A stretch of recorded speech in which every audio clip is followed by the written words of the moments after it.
Hello everyone. Today we're going to study about computer network.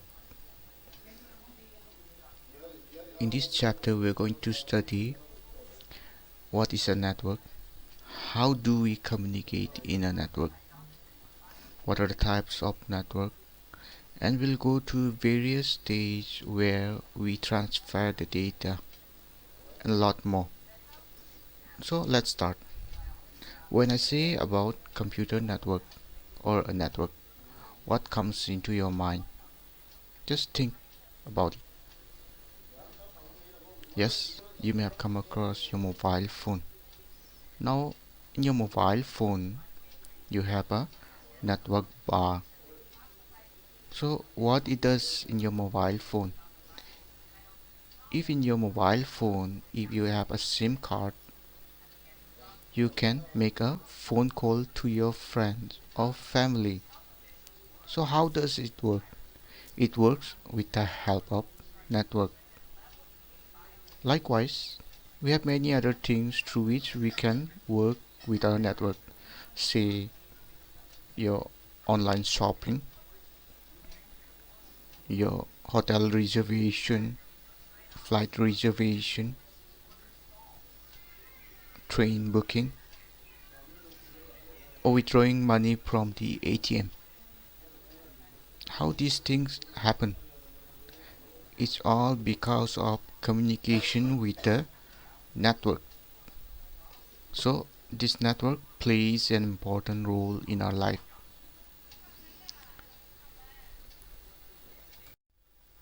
Now, in this picture, you can see in the first picture, you can see a person browsing a website. Now, you can browse the website and gather the information you like. Right now, you're learning this lesson through YouTube videos, which means you're gathering information through network. Second picture, you can see a person having a mobile phone which is searching for a network. Now, mobile phone, like I said, you can make a call. How? Because of a network. You can send a text message, you can send a photos or videos or watch videos with the help of a network. Now in this picture you can see two types of network. One is cellular network and Wi-Fi network. We'll go to these in the coming slides. In the next picture you can see a Bluetooth speaker with a mobile phone. Now if you observe the picture nicely, you can see a wireless Bluetooth.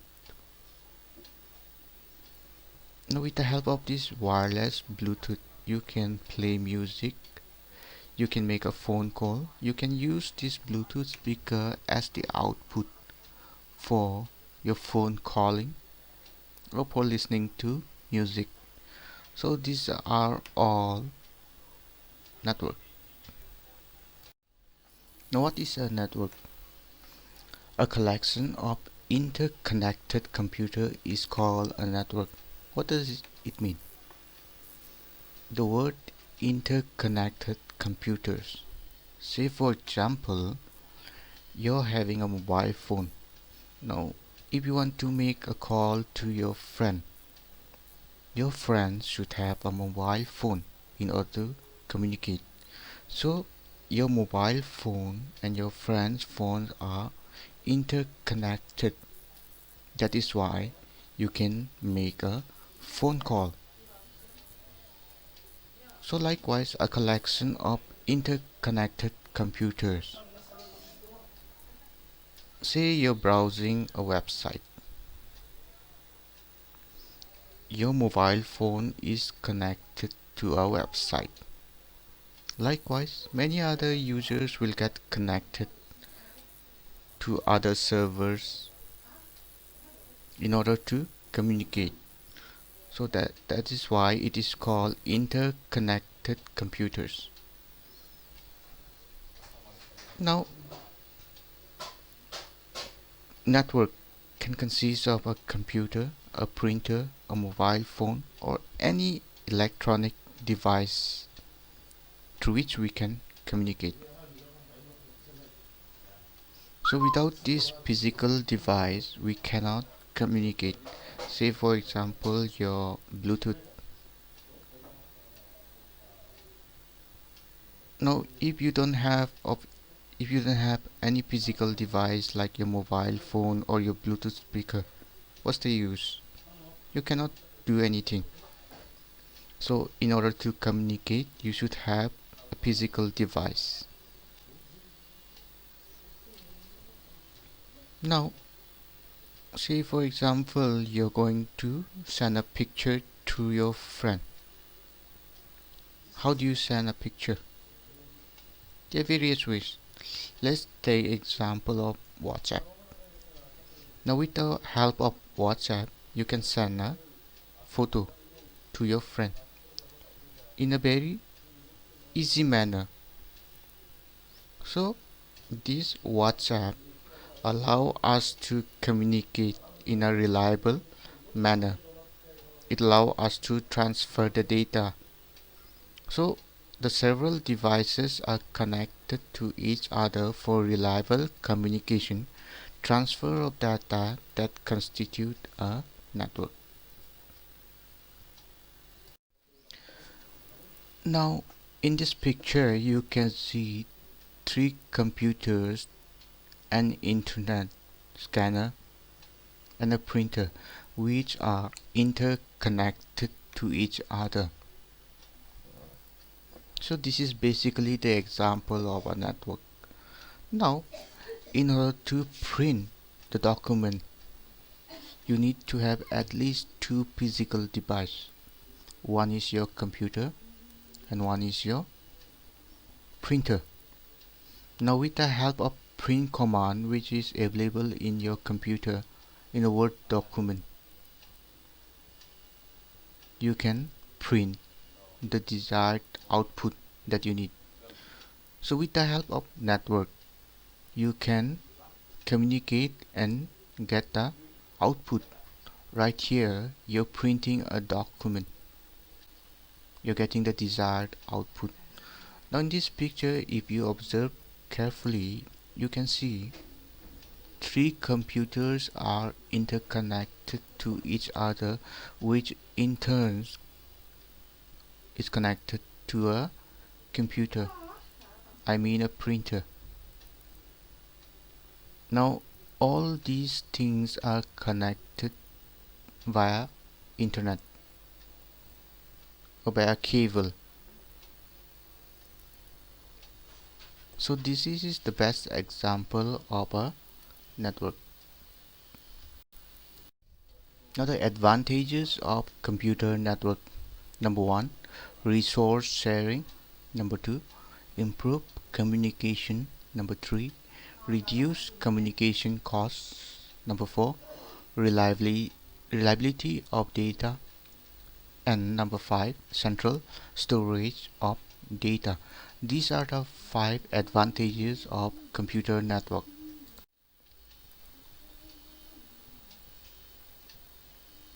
Now we'll go for resource sharing, which is our first advantage in a computer network. Now you may have come across this in your life. You're sharing your picture, your document, your videos to your friends. What are these? These are nothing but a resource that you share. Now with the help of this network, you can share your pictures. Say for example, like I've said in earlier slide about the WhatsApp, you can send a picture to your friend. Basically what you're doing, you're sharing your picture to your friend over the network. That is nothing but a resource sharing. Now your friend may stay in UK, US or New Delhi, but still you can send a picture to your friend, or you can share. That's because of a network. So the primary use of a network is to share among the user applications data irrespective of where you are located. Next advantage is improved communication. A computer network enables fast, reliable, and secure communication among the users. Nowadays, you have your mobile phone. Nowadays, you have a 4G, which is very fast. Network is very fast. You can browse the internet within a split of a second. You can watch videos without any interruption. So it improves our communication, and again it saves our time and easy to communicate. You send a picture to your friend, within a second it will be sent. You can watch a YouTube video without interruption, like I said. So how you're watching? Because of improved communication. And our next advantage is reduced communication costs. You're sharing a picture. How much it costs? You can't think about it. It's very, very less. You can do recharge of your mobile phone or your SIM, be it any SIM, maybe Airtel, Reliance, Vodafone, or any other. Now the recharge cost is very low as compared to earlier ones. Now because of this, it allows us to communicate at a minimum cost. You can watch YouTube videos at a reduced cost. So sharing resource also reduce communication costs. Internet and mobile network plays an important role in sending and receiving text, image, audio, and video data at a very low cost. The next advantage of computer network is reliability of data. Now, everyone is having a mobile phone. Now, in your mobile phone, you may have some pictures, some videos. What will happen if your phone gets lost? Will you able to get back that picture? No, you'll never, until and unless there's a backup. So the reliability means backing up of data, which means the data can be copied and stored on multiple users or computer. Say nowadays you have Google Photos. If you have a mobile phone, you'll be connected to your email. All your photos and your contacts will get automatically backup. If so, even if your phone gets lost, if you still remember your email ID and password while connecting, you can easily get back your data. Now there are various reasons for the loss of data. Maybe your phone may get lost, or due to hardware problem or software problem. So if the data gets crashed due to hardware and software problems, you can easily get back the data. For example, backing up your photos in Google Photos, contacts in email, documents in your computer or mobile. And the last advantage of computer network is central storage of data. Now when I say central, what does this mean? Say for example YouTube. If you browse YouTube, you're not the only one who can watch a video, YouTube videos. Everyone can watch. If you upload a video in YouTube, everyone can watch. So this YouTube has become the central storage of data where many users can access and watch. So files can be stored on a central node, which is the file server, for example YouTube, Google Drive. Now with the help of this file server, we can share to each and every user. Now we can say, while opening a group in a WhatsApp, we can store the data. That is nothing but a central storage of data where we can share to each and every user, but that doesn't count into a network. But you may count at some point. So this network plays important role in our life. So these are the advantages of computer network.